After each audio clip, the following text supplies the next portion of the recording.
पाऊल महाराष्ट्रासाठी. सभागृहाचा वापर विधायक कार्यासाठी करावा.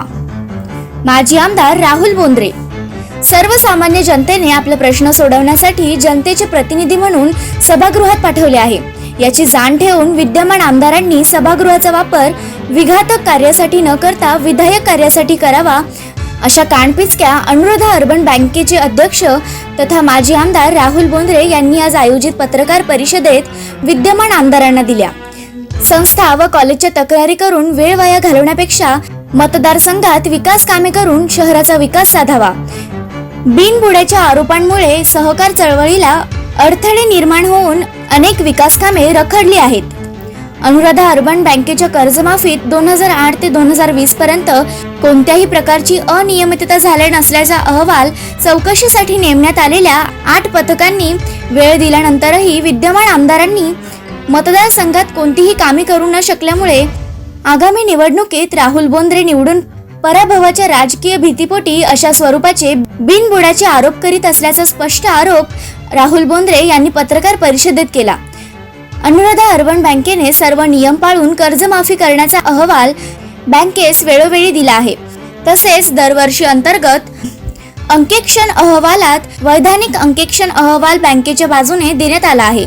याशिवाय 12 वर्षात एक तपासणीमध्ये कर्जमाफीबाबत कुठेही अनियमितता झाल्याची एकही हरकत प्राप्त झाली नाही, असे देखील ते म्हणाले. मागील काही काळापासून चिखली विधानसभा मतदारसंघात अत्यंत घाणेरड्या पद्धतीचे राजकारणाचे तंत्र अवलंबिले जात असून येत्या काळात या दुष्परिणामांना आग लावणारे जबाबदार राहतील, असा इशारा देखील त्यांनी यावेळी दिला. बँकेच्या कर्जमाफीबाबत कायद्याच्या कोणत्याही कलमांचा आधार न घेता अनेक पद्धतीने वारंवार चौकशी लावणे यावरून बँकेची बदनामी करण्याचा घाट दिसत असून याविरुद्ध बँक सक्षम प्राधिकरणाकडे ताल मागणार आहे. तसेच बँकेचे नाव व बदनामी करणाऱ्यांविरुद्ध अब्रू नुकसानीचा दावा आमदार बँकेतर्फे दाखल केला जाणार असल्याचे देखील राहुल बोंद्रे यावेळी म्हणाले. यावेळी विद्यमान आमदार व त्यांच्या पतीविरुद्ध राहुल बोंद्रे यांनी अनेक प्रकारचे आरोप केले. पाहूया राहुल बोंद्रे काय म्हणालेत. आलेल्या सर्व पत्रकार बांधवांचं मी इथे मनापासून स्वागत करतो. विधानसभा ही अत्यंत पवित्र आहे. विधिमंडळाचा वापर हा विधायक कार्यांसाठी झाला पाहिजे. तो विधायक कार्यांसाठी, विकासात्मक कार्यांसाठी आणि विवेकपूर्ण त्याचा वापर झाला पाहिजे. विधानसभेमध्ये या परिसरातील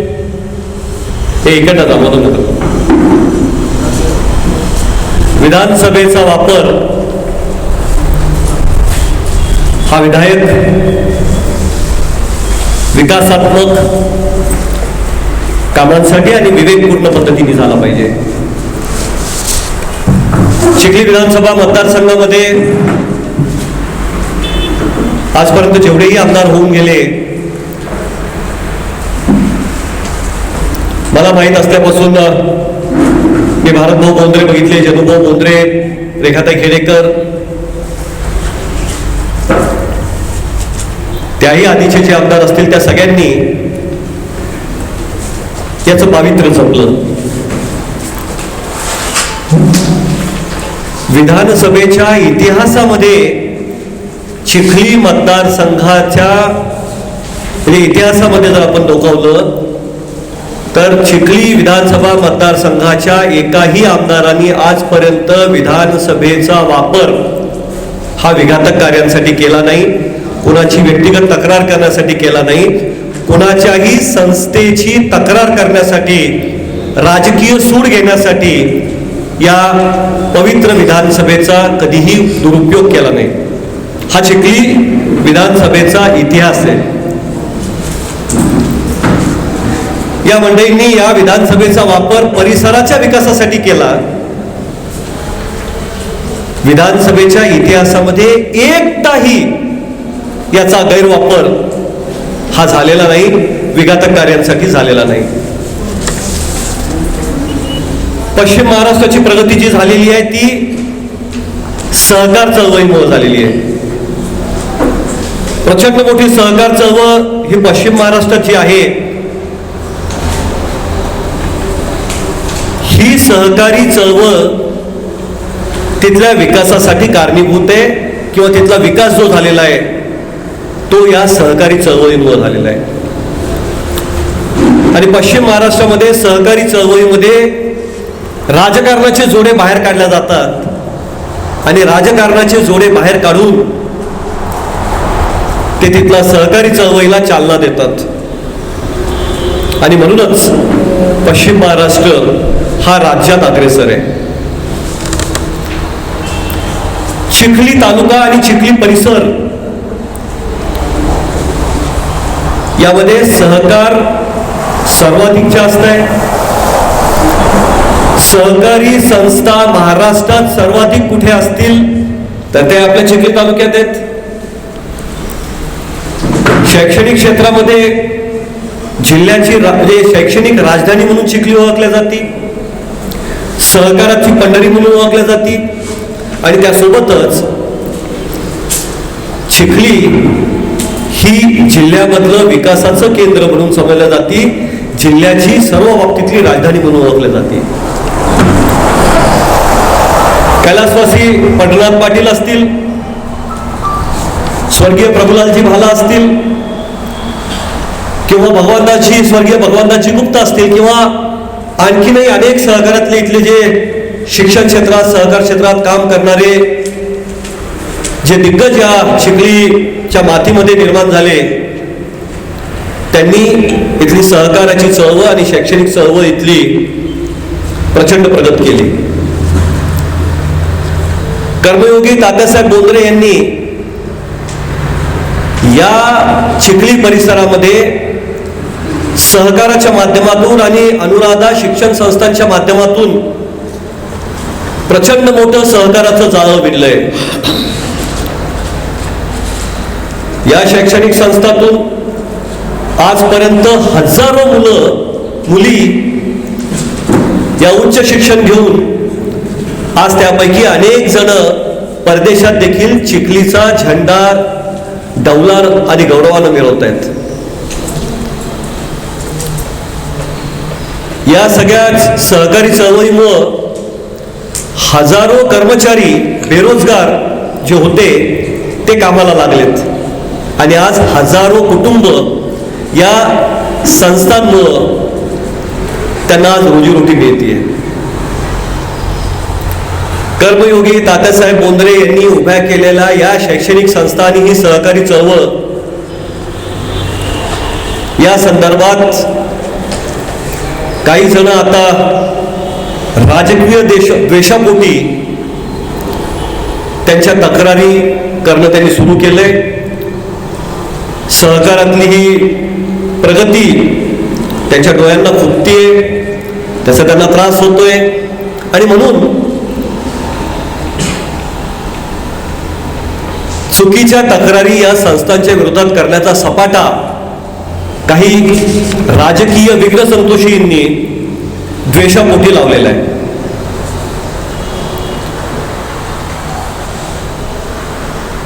दोन 2020 नंतरचे जे 6 अधिवेशनं झालीत या 6 अधिवेशनामध्ये सन्माननीय आमदार महोदयांनी शिक्षण संस्थांच्या विरुद्ध आणि अनुराधा अर्बन बँकेच्या विरुद्ध, सूतगिरणीच्या विरुद्ध ज्या शैक्षणिक संस्था किंवा सहकारी संस्था या कर्मयोगी तात्यासाहेबांनी उभ्या केलेल्या आहेत त्यांच्या विरोधात LAQ असतील, लक्षवेधी असतील किंवा जे काही आयुध असतील त्या माध्यमातून तक्रारी करण्याचा सपाटा लावलाय. माझ्या 10 वर्षाच्या आमदारकीच्या कारकिर्दीमध्ये मी एकाही संस्थेची किंवा एकाही माझ्या राजकीय विरोधकाची तक्रार केली नाही किंवा कुठलाही LAQ त्यांच्या संस्थेच्या विरुद्ध लावला नाही. पण 2 वर्षात झालेल्या फक्त 6 अधिवेशनामधला एकही अधिवेशन या सन्माननीय आमदार महोदयांनी सोडलं नाही. प्रत्येक याच्यात त्यांनी संस्थांच्या विरुद्ध तक्रारी केल्यात.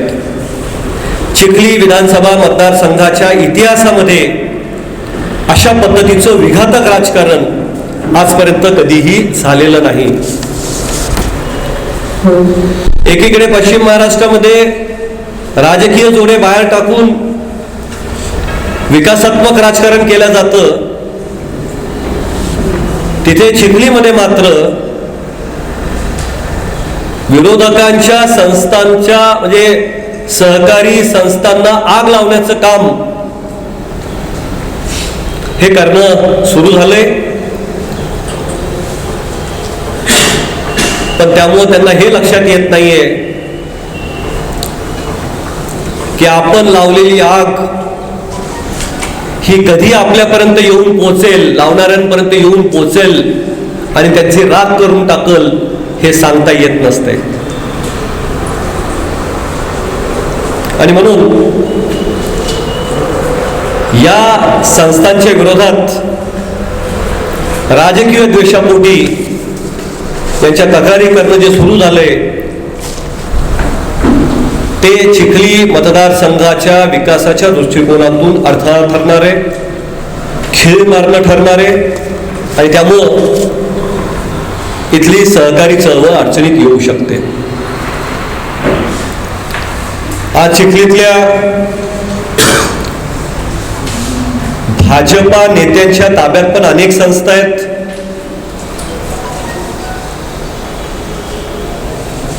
भाजपाचे विद्यमान उपाध्यक्ष जे आहेत त्यांचे पती जिथं अध्यक्ष आहेत ते अनीस भाई यांच्या एकता पतसंस्थेच्या संदर्भात अनेक तक्रारी माझ्याकडे आलेल्या आहेत.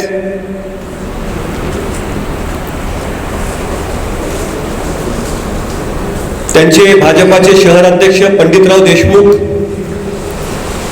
यांची जी पतसंस्था आहे श्रीराम नागरी पतसंस्था, या पतसंस्थेनी केलेलं बांधकाम 5 मजली बांधकाम हे अवैध आहे. त्यांच्या ज्या शिक्षण संस्था इथं आहेत संघ परिवाराच्या, यांनी केलेलं बांधकाम हे अवैध आहे. कुठलेही टॅक्स भरलेले नाहीत, कुठल्याही परवानग्या घेतलेल्या नाहीत. त्यांच्या ज्या बँक आहेत त्या बँकांच्या संदर्भात देखील अनेक तक्रारी या मागच्या काळात झालेल्या आहेत, आज देखील सुरू आहेत. एकमेकांच्या संस्थांना मदत करण्याचा धर्म हा मागच्या काळात आम्ही स्वीकारलेला आहे. पण आज ज्या पद्धतीनं काँग्रेस समर्थित संस्था ज्या आहेत या संस्थांवर भाजपाच्या सन्माननीय आमदारांकडनं हल्ले करण्याचं जे काम सुरू आहे, कुठे ना कुठेतरी ऍक्शनला रिॲक्शन ही असतेच. पण दुर्दैवाने त्यामुळं चिखलीतली सहकारी चळवळ जी आहे ही चळवळ समाप्त होईल आणि त्याचा प्रचंड मोठा फटका या चिखली परिसराला बसल्याशिवाय राहणार नाही.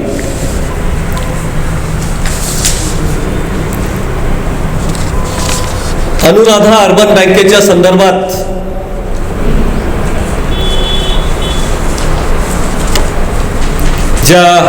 जी चौकशी समिती आता नव्यानं गठीत झालेली आहे सहकार आयुक्तांच्या आदेशाने, ही नियमबाह्य आहे.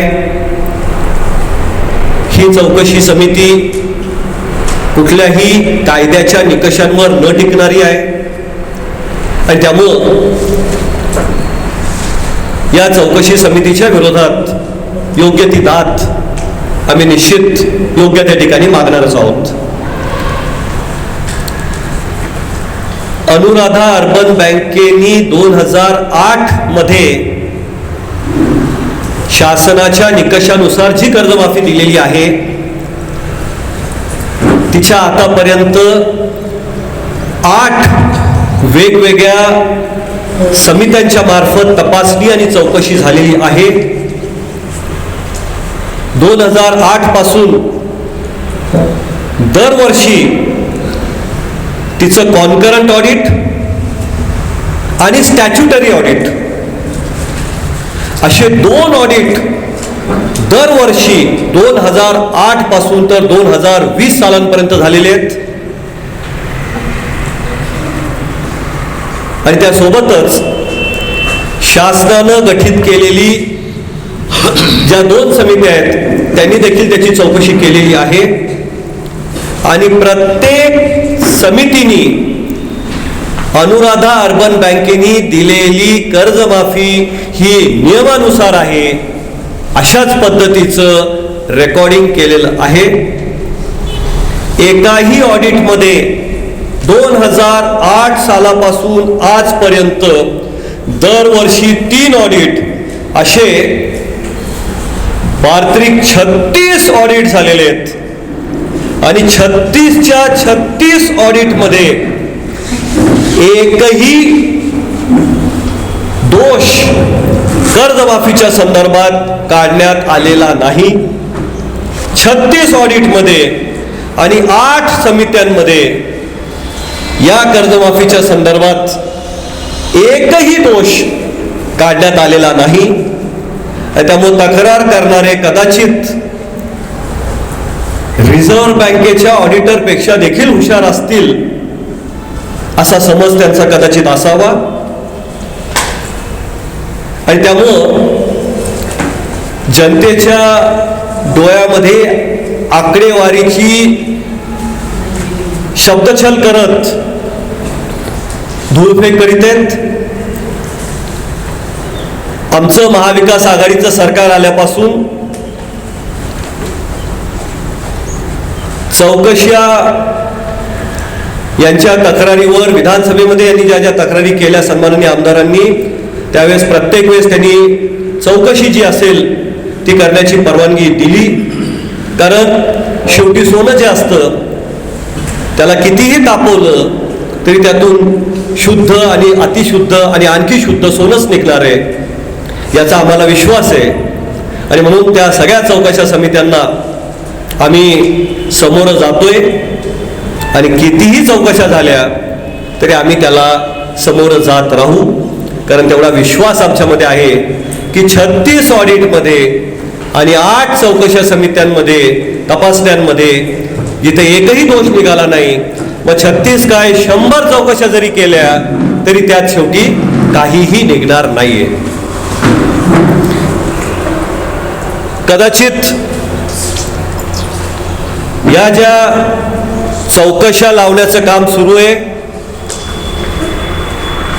कदाचित ते भीतीपोटी करण्यात येते. कारण त्या चौकशा समित्या ज्या काही आहेत या सर्व चौकशा या राजकीय भीतीपोटी करण्यात येतात. म्हणजे ज्या तक्रारी आहेत या राजकीय भीतीपोटी करण्यात येतात. कारण चिखली विधानसभेमध्ये सध्या कुठेही विकासात्मक काम सुरू नाही. त्यामुळं विकासाचं काम कुठलंही सुरू नसल्यामुळं जनतेचं लक्ष दुसरीकडे वेधायचं. आणि म्हणून या चौकशा ज्या आहेत या सगळ्या करण्यात येत आहेत. आणि वेगवेगळ्या तक्रारी ज्या करण्यात येत आहेत त्या फक्त आणि फक्त माझ्याबद्दल त्यांना जी काही राजकीय भीती वाटतीये त्या राजकीय भीतीपोटी या सगळ्या तक्रारी करण्यात येत आहेत. फक्त बँकेच्याच नाही तर शैक्षणिक संस्थांच्या पण तक्रारी या मोठ्या प्रमाणात करण्यात येत आहेत.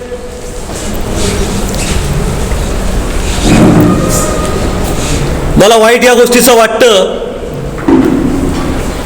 की ज्या अनुराधा शिक्षण संस्थेमध्ये सध्याच्या आमदारांचं शिक्षण झालेलं आहे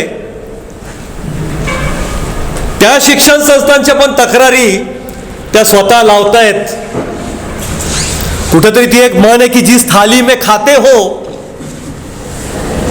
उसी में काहीतरी ती म्हण मी विसरलो आता. तर ज्या शिक्षण संस्थेमध्ये त्यांना जी काही डिप्लोमाची डिग्री मिळालेली आहे, म्हणजे जो काही डिप्लोमा त्यांच्याकडे आहे तोही याच शिक्षण संस्थेमध्ये त्यांना मिळालेला आहे, हे त्या विसरल्यात. पण त्यांच्यासारखे अनेक विद्यार्थी तिथं शिकतायत हे त्यांनी विसरू नये. कारण तिथं गोरगरिबांची, शेतकऱ्यांची, कष्टकऱ्यांची मुलं मुली शिकतायत. आणि कर्मयोगी तात्यासाहेबांनी ते जे स्वप्न बघितलंय या मुला मुलींना या परिसरातल्या, ग्रामीण परिसरातल्या शिकवण्याचं, ते शिक्षणाचं पवित्र काम या शिक्षण संस्था करतायत. मागच्या ज्याही चौकशा त्यांनी तक्रार करून लावून घेतल्यात त्यामध्ये 0 निष्पन्न झाले. म्हणजे त्याला म्हणतात ना, खोदा पहाड निकला चुहा, पण इथं तर चुहाही नाही निकला, साधा उंदीर पण त्यांना मिळाला नाही. आणि त्यामुळं आणखीन जास्त रागापोटी, आणखीन जास्त आकाशापोटी त्या आणखीन जास्त जोराने तक्रारी करतायत. पण आज या पत्रकार परिषदेच्या माध्यमातून मला त्यांना एवढंच सांगायचंय की आ देखे जरा किसमें कितना है दम. तुमच्या विघातक शक्तीमध्ये जास्त दम आहे का कर्मयोगी तात्यासाहेबांनी उभे केलेल्या या विधायक संस्थांमध्ये जास्त दम आहे, ते बघायचंय. तुमच्या असत्य दाव्यांमध्ये जास्त दम आहे का या संस्थांच्या सचोटीमध्ये जास्त दम आहे, ते बघायचंय. तुमच्या विध्वंसक शक्तीमध्ये जास्त दम आहे का विकासात्मक या परिसरातल्या गोरगरीब, शेतकरी, कष्टकऱ्यांच्या मुलामुलींनी शिकलं पाहिजे या भावनेमध्ये जास्त दम आहे, ते बघायचंय. तुम्ही कितीही दम लावलात, कितीही प्रयत्न केलात, आकांत तांडव कितीही केला, तरी कर्मयोगी तात्यासाहेब बोंद्रेंनी उभ्या केलेल्या या संस्थांचा केस देखील तुम्ही वाकडा करू शकणार नाही. मी या पत्रकार परिषदेच्या माध्यमातून तुम्हाला आव्हान देतोय. तुमच्या विघातक शक्तीमध्ये जास्त दम आहे का या संस्थांच्या विधायक कार्यामध्ये जास्त दम आहे, ते चिखली मतदारसंघातल्या आणि समस्त जनतेला हे कळल्याशिवाय राहणार नाही. मी पत्रकार बांधवांना एवढीच विनंती या निमित्ताने करतो की मोठ्या कष्टाने, मोठ्या परिश्रमाने एक एक संस्था उभी राहत असते. या संस्थांच्या उभारणीमध्ये अनेक जण आपलं आयुष्य खर्ची घालतात, तेव्हा कुठे संस्था उभ्या राहतात. त्यामुळं या संस्थांच्या संदर्भात, मग ती कोणत्याही असोत, कोणत्याही पक्षावाल्यांच्या असोत किंवा कोणत्याही विचारवाल्यांच्या असोत, त्या संस्थांना चुकीचा आरोपांनी त्रास होणार नाही एवढं आपण बघा, ही विनंती आपल्याला मी या निमित्ताने करतोय. आणि मला चिखलीतल्या पत्रकारांवर संदर्भात, नागरिकांच्या संदर्भात मला पूर्ण खात्री आहे की ते विचारही आहेत, अविचार ते करत नाहीत. आणि त्यामुळं कुठल्याही परिस्थितीमध्ये ते विघातक शक्तींच्या सोबत राहणार नाहीत. आणि या संस्था आपल्या भागामध्ये फुलल्या पाहिजे, वाढल्या पाहिजे, यासाठी सगळे त्या संस्थांच्या पाठीमागे निश्चितपणे उभे राहतील, हा मला पूर्ण विश्वास आहे. या संदर्भात आपल्या सगळ्यांनी आपण योग्य त्या ठिकाणी आणि योग्य त्या विचारांच्या पाठीमागे उभं राहावं, ही विनंती आजच्या या पत्रकार परिषदेच्या माध्यमातून मी आपल्या सगळ्यांना करतो. थांबतो. धन्यवाद. काही सन्माननीय पत्रकारांचं जर कुठे काही मनामध्ये कुठे काही शंका असतील तर ते निश्चित त्या शंकांचं निरसन करून घेतील. हे मी आधीच सांगितलं की चिखली मतदारसंघामध्ये सहकारी संस्थांच्या संदर्भात त्यांनी चुकीचे तक्रारी करण्यापेक्षा त्या संस्थांना वाढण्यासाठी जी काही मदत असेल ती करण्याचं काम हे आजपर्यंत इथं झालेलं आहे. म्हणजे त्यांना तर चांगल्या कामामध्ये मदत झाली पाहिजे, पण ती करत असताना थोडीशी चांगल्याची जी रेष आहे ती रेष आपण थोडीशी मागे घेऊन जातो. ती याच्यासाठीच की थोड्याफार काही गोष्टी असतील तर ठीक आहे, त्याकडे दुर्लक्ष करायचं असतं, कारण कामं चांगली करत असताना काही थोड्याफार चुका कोणाकडून होतातही, पण त्याचा उद्देश काय आहे हे आपण लक्षात घेतलं पाहिजे. आणि चांगल्या उद्देशाने केलेली एखादी चूक जर असेल तर त्या चुकीकडे दुर्लक्ष करणं हे जर समाजाच्या हिताचं असेल तर ते देखील कधी कधी केलं पाहिजे असं मला वाटतं. आणि म्हणून काही खूप चुका कोणी करत असेल तर त्या चुकांनाही पाठीशी घातलं पाहिजे असं मी निश्चित म्हणणार नाही. पण एक संस्कृती सांगतो आपली या चिखली मतदारसंघाची, आणि ती संस्कृती फक्त मी सांगितली. आणि 10 वर्षात मी पॉझिटिव्ह कामांसाठी विधानसभेचा वापर केला, निगेटिव्ह कामांसाठी केला नाही, हे मला सांगायचं आहे. फक्त मला तेच सांगायचं आहे की महाविकास आघाडीचं सरकार आलेलं असताना विधानसभेमध्ये जर कोणी आरोप केला अशा पद्धतीचा तर सन्माननीय आमदार जे विधानसभेमध्ये बोलले ते सत्य गृहीत धरलं जातं आणि त्यांना सत्य गृहीत धरून तशा पद्धतीचं वक्तव्य म्हणजे पुढची कृती केल्या जाते. विधानसभेच्या पवित्र सभागृहामध्ये विचारपूर्वक कोणी पण आरोप केले पाहिजे किंवा बोललं पाहिजे हे अभिप्रेत असतं.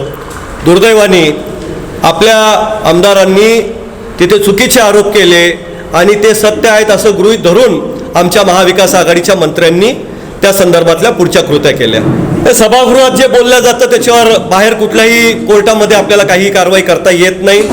बाबासाहेब आंबेडकरांनी जी घटना तयार केलेली आहे त्या घटनेमध्ये जे विशेष अधिकार दिलेले आहेत त्यातला हे एक अधिकार आहे. आणि त्यामुळं विधानसभेमध्ये जे बोललं जातं त्याच्यावर बाहेर कुठल्याही कोर्टामध्ये त्याला चॅलेंज करता येत नाही. आता हे जे ऑडिट झालेले या ऑडिट सहकार मंत्र्यांपर्यंत गेलेच असते ना? हो, सगळ्या गेल्यात. आणि सहकार मंत्र्यांनी देखील जो आदेश पारित केलेला आहे त्यामध्ये स्पष्ट उल्लेख केलेला आहे, तो देखील मी तुम्हाला इथे वाचून दाखवतो. सहकार मंत्र्यांनी दिनांक 11/8/2021 रोजी जो आदेश पारित केला आहे त्यामध्ये स्पष्ट म्हटलंय की यापूर्वीच त्रिसदस्यीय समितीमार्फत तसेच उच्चस्तरीय अधिकाऱ्यांमार्फत सविस्तर व सखोल चौकशी पूर्ण झाली असून तसा अहवाल देखील सदर समितीने दिनांक 25/11 रोजी सादर केला आहे. सदर अहवाल अवलोकित केला असता सन 2008च्या कर्जमाफीमध्ये अर्जदार बँकेने अपयोजन केले नसल्याचे सकृत्दर्शनी निदर्शनास येते. आणि त्यानंतर बरेचसं त्यांनी लिहून नंतर शेवटी सांगितले सदर समितीने वस्तुस्थितीदर्शक अहवाल सादर केला असल्याने पुन्हा त्याच मुद्द्यांवर चौकशी करणे ही बाब वस्तुनिष्ठ ठरत नाही. आणि म्हणून त्यांनी आदेश पारित केलेला आहे की आधीच्या सगळ्या जे काय आता पुढची चौकशी समिती आहे ती रद्द करण्यात येत आहे. हा सहकार मंत्र्यांचा आदेश आहे. नाही, त्यांनी नाही केलंय. सहकार मंत्र्यांनी आदेश पारित केल्यानंतर खालच्या कुठल्या तरी अधिकाऱ्यांनी ही चौकशी समिती पुन्हा गठीत केलेली आहे. हा मंत्र्यांचा अवमान आहे आणि मंत्र्यांनी दिलेल्या आदेशाच्या विरोधात आहे आणि त्यामुळे कायद्यावर कुठेही तो टिकणारा नाहीये आणि तो टिकणार देखील नाहीये. या अधिकाऱ्यांनी कारवाई केली. मंत्री श्रेष्ठ माणसं असतात ना, या लोकांनी जे त्याच्यावर कमिटी स्थापन केलेली आहे त्या अधिकाऱ्यावर आपण कारवाई करणार. हे त्यावर मी मंत्री महोदयांना कारवाई करण्याच्या संदर्भात निश्चितपणे विनंती करेल. चिखली शहरामध्ये सहकार क्षेत्रामध्ये चांगलं काम चालू आहे सध्या. पुष्कळशा सोसायटी आहेत, बँका आहेत आणि प्रत्येकजण आपापल्या परिणामाकडलं काम करत असताना एका विशिष्ट बँकेवर लक्ष ठेवून त्याचे आरोप प्रत्यारोप आणि वारंवार जर हे होत असेल याबद्दल आपलं काय म्हणणं? मी आधीच सांगितलं की कुठेतरी आकसापोटी, राजकीय द्वेषापोटी आणि राजकीय भीतीपोटी अशा पद्धतीचे आरोप हे करण्यात येतात आणि हे आरोप संस्थांची बदनामी करणारे आरोप आहेत. हे निराधार आहेत, चुकीचे आहेत. हे आकड्यांची हेराफेरी करून जनतेच्या डोळ्यामध्ये धूळ फेकणारे आहेत हे आरोप. आणि त्यामुळं असल्या पद्धतीचं घाणेरडं राजकारण हे याच्या आधी कधीही चिखलीकरांनी अनुभवलं नाही, पण आता पहिल्यांदा त्या अनुभवाला तुम्हा सगळ्यांना मिळत आहे. अनुराधा परिवाराने आमचे संस्थापक अध्यक्ष कर्मयोगी तात्यासाहेब बोंद्रे यांनी मुळातच या शिक्षण संस्था, या सहकारी संस्था या परिसराच्या विकासामध्ये भर पाडणाऱ्या असाव्यात म्हणून या उद्देशापोटी सुरू केलेल्या आहेत. या संस्थांकडून सामाजिक क्षेत्रातले अनेक उपक्रम या संस्थांच्या सुरुवातीपासून केल्या जात आहेत. विशेषतः आरोग्य क्षेत्रामध्ये आतापर्यंत 2 लाखापेक्षा जास्त नेत्र रुग्णांच्या चिकित्सा, त्यांच्यावर ऑपरेशन्स, त्यांना मोफत चष्मे वाटप असून अनेक उपक्रम आरोग्य क्षेत्रातले सातत्याने राबवण्यात येतात. म्हणजे या उपक्रमांच्या संदर्भातली यादीच मी ठेवू शकेल. सलाम बळीराजापासून अनेक उपक्रम आपण सातत्याने शेतकऱ्यांसाठी राबवले गेलेत या संस्थांच्या वतीनं. या संस्थांच्या वतीनं शिक्षण क्षेत्रामध्ये अनेकांना स्कॉलरशिप दिल्या गेल्यात. अनेक मुलं जे शिकू शकत नाहीत त्यांच्या आर्थिक परिस्थितीमुळं त्यांना शिकवून उच्च शिक्षित करण्याचं काम मोठ्या प्रमाणात केलंय. परवाच एक मुंगफली विकणारा एका मुस्लिम माणसाचा मुलगा, त्याला टेक्स्टाईल इंजिनियर आपण केलं, त्याला कुठलीही फी त्याच्याकडून घेतली नाही आणि आज तो मुलगा जळगाव जिल्ह्यामध्ये एका सूतगिरणीमध्ये मुख्य मॅनेजर त्या सूतगिरणीचा आहे. एक टायर पंक्चर काढणाऱ्याचा मुलगा आज इस्रोमध्ये सायंटिस्ट झालेला आहे. अशी अनेक उदाहरणं देता येतील. हा सामाजिक बांधिलकी जी आहे अनुराधा परिवाराची, त्यातून हे घडलेलं आहे. हो, 8 समित्यांच्या माध्यमातून आणि 36 ऑडिटच्या माध्यमातून बँकेचं जे काही प्रकरण आहे ते दुरुस्त सांगितलेले गेले. हो, आणि वारंवार तुमच्यावर किंवा संस्थावर आरोप होत आहे. या संदर्भात आपण कोर्टात जाऊन तसं नवाब मलिक साहेबांना त्या मार्केटी संदर्भात जो मला हुकूम मिळाला होता वारंवार आरोप करण्याचा किंवा बदनामी करण्याचा, असं काही पाऊल आपण उचलणार आहे? निश्चितच याआधी ज्या चौकशा समित्या आल्या त्याला मुद्दाम आपण याच्यासाठी चॅलेंज केलं नाही की जनतेसमोर यावं आरोपाचं सत्यता, म्हणून आपण त्या चौकशा समित्यांना समोर गेलो. खरं तर पहिली चौकशी समिती जी लागली होती ती चौकशी समिती देखील नियमबाह्य होती. कारण अमरावती जॉईंट कमिशनर यांनी आधी आपल्या कर्जमाफीच्या याद्या प्रमाणित केलेल्या होत्या आणि अमरावती जॉईंट कमिशनरनी प्रमाणित केलेल्या याद्यांची तपासणी AR करत होता. AR साधा, पण म्हणजे जॉईंट कमिशनरनी प्रमाणित केलेली यादी AR तपासतो हेच नियमबाह्य आहे. पण आपण त्याला चॅलेंज केलं नाही. आपण सांगितलं की करा, आम्ही चौकशा समित्यांना कुठेही घाबरत नाही, कारण सगळं काही आम्हाला माहिती आहे की आम्ही तिथे निर्दोष आहोत म्हणून, आणि म्हणून त्याला आपण समोर गेलो. पण एकामागे एक जेव्हा सातत्याने नियमबाह्य समित्या येत आहेत तर त्याला आम्ही निश्चित योग्य त्या प्राधिकरणामध्ये चॅलेंज करू आणि कायदेशीररित्या ज्याही चौकशा होतील त्याला आम्ही समोर जाऊ. बेकायदेशीर चौकशांना यापुढे आम्ही समोर जाणार नाही. जे 5 मजली इमारत आहे ती अवैध कशी? कोणताही प्लॉट जो असतो त्याला एक FSI असतो. म्हणजे समजा 10,000 स्क्वेअर फुटाचा प्लॉट आहे तर त्याच्यावर 10,000 स्क्वेअर फूट बांधकाम करता येतं. पण तिथं 5 मजली बांधकाम झालेलं आहे, म्हणजे 5 मजले बांधले गेलेले आहेत. जिथे एकच मजला किंवा फार झालं तर 1.4 FSI विकत जर घेतला FSI तर 0.4 FSI विकत मिळू शकतो नियमानुसार. मग 5 मजले जर इमारत असेल तर ती नियमानुसार कशी असू शकते हे त्यांनी सिद्ध करावं. 5 मजली इमारत जेव्हा बांधण्यात जायची चिखली नगरात ब वर्ग नगरपालिकेच्या तुमचीपर्यंत किती उंचपर्यंत बांधकाम करतात. हे नगरपालिकेचं इंजिनियर जास्त चांगल्या पद्धतीनं नाना सांगू शकेल.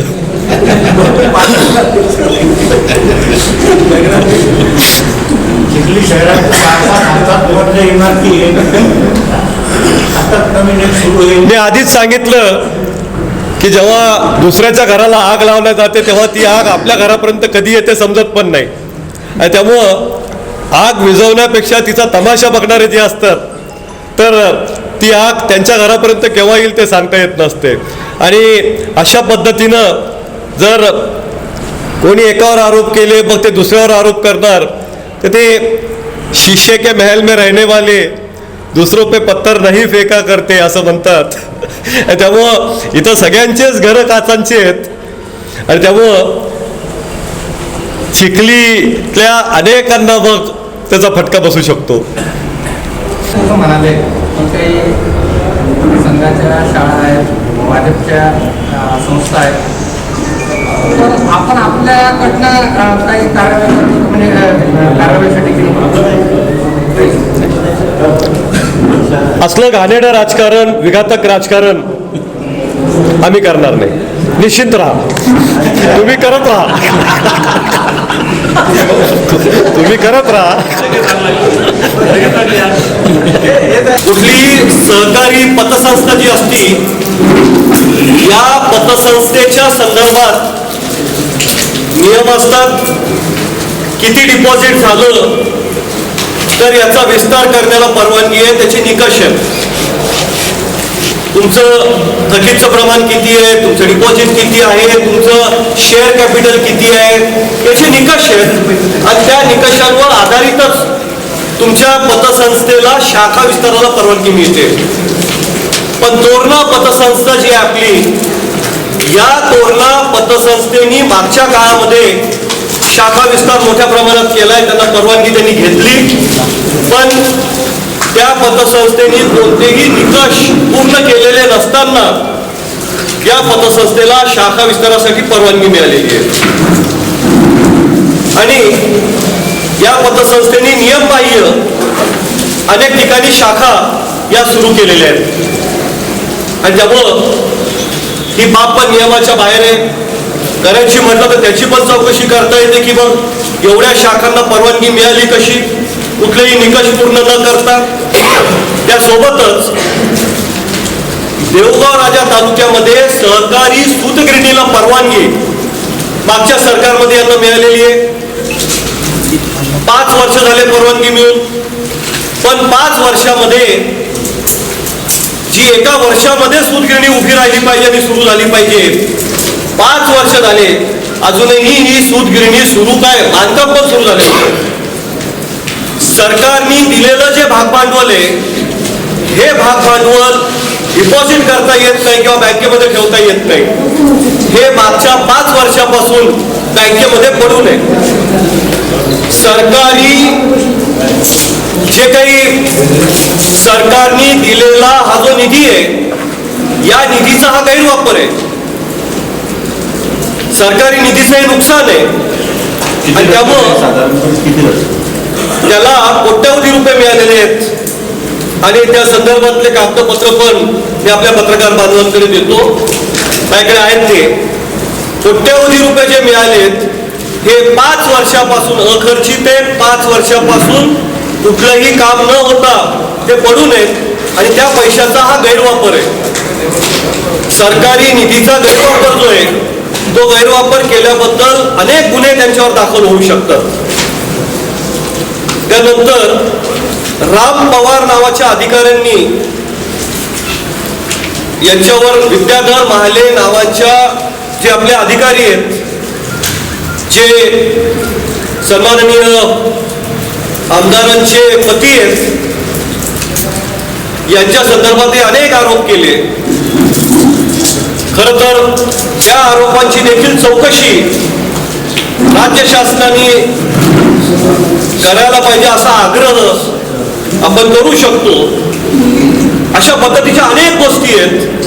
माझ्याकडे तर मोठा मंच आहे आता, पण अशा पद्धतीचं घाणेरडं राजकारण करण्याचं आमचा स्वभाव नाही, तशी शिकवण आम्हाला नाही, आणि म्हणून असल्या घाणेरड्या राजकारणात आम्ही पडणार नाही.